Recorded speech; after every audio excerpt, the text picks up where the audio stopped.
नमस्कार दोस्तों, IAS app पर आप सभी का तहे दिल से स्वागत करता हूं। तो 2020 के जीएस1 पेपर हम डिस्कस कर रहे थे। तो इससे पहले आर्ट एंड कल्चर से रिलेटेड 3 क्वेश्चन और सोसाइटी से रिलेटेड एक क्वेश्चन हम डिस्कस कर चुके हैं। तो इस वीडियो पर आर्ट एंड कल्चर से रिलेटेड और एक क्वेश्चन डिस्कस करेंगे। तो चलिए शुरुआत करते हैं। पीडीएफ के लिए आप लोग हमारे साथ जुड़ सकते हैं टेलीग्राम चैनल पर। तो यहाँ पर पूछा गया है partial literary sources of medieval India reflect the spirit of the age comment. तो 250 वर्ड में आप लोगों को आंसर करना है और यहाँ पर मार्क्स है 15। बेसिकली यहाँ पर पूछा गया है मध्यकालीन भारत में कैसे पार्शियल लिटरेरी सोर्स रिफ्लेक्ट करता है the spirit of the as.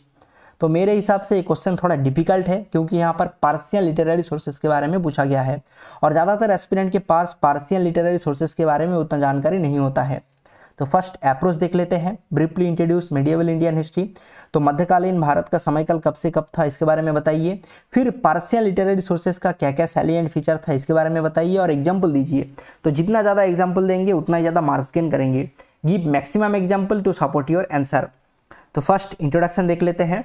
The medieval Indian history span from the middle of 9th century till the disintegration of Mughal in 16th century. तो मीडिएवल इंडियन हिस्ट्री का समयकाल कब से कब था? 9th सेंचुरी से लेकर 16th सेंचुरी तक था। The medieval Indian history is significant as the period saw the foreign occupation of the country for the first time. तो मीडिएवल इंडियन हिस्ट्री इतना सिग्निफिकेंट क्यों था? क्योंकि भारत में पहली बार फॉरेन ऑक्यूपेशन हुआ था इसलिए।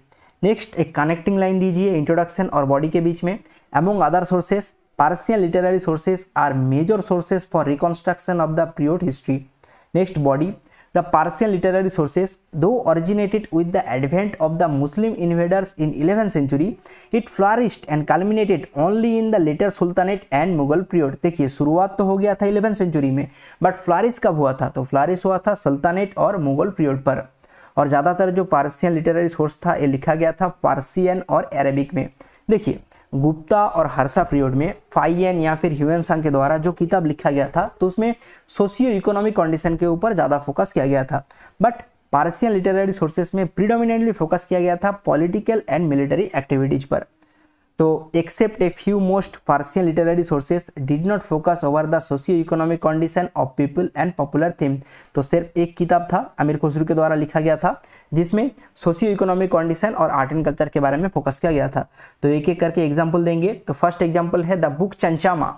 चंचामा एक बुक है जहाँ पर हिस्ट्री ऑफ सिंध के बारे में बताया गया है। The book Chachnama describe the history of Sindh before Mohammad bin Qasim and the history of Sindh after the rule of Qasim only from imperial perspective. Next example Zahir ul Jabir, an important literary piece on medieval period has extensively described the Arab invasion in Sindh। तो जहीर उल जाबिर में अरब इन्वेशन इन सिंध बताया गया है।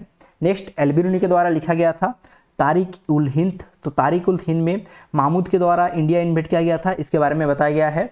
Taj ul Masir book content description from 1192 to 1206 AD। The book is the first political compilation of the Delhi sultanate.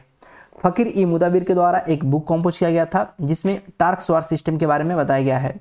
Tariq ई फिरोज शाही, तो तारिक ई फिरोज शाही में बताया गया है achievements of Firoz Shah Tughlaq.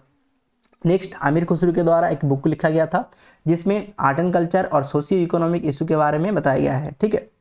Next Fawaz उस खुद। तो फवाज उस खुद में निजामुद्दीन औलिया के द्वारा जो टीचिंग और कॉन्वर्सेशन दे दिया गया था तो इसके बारे में बताया गया है।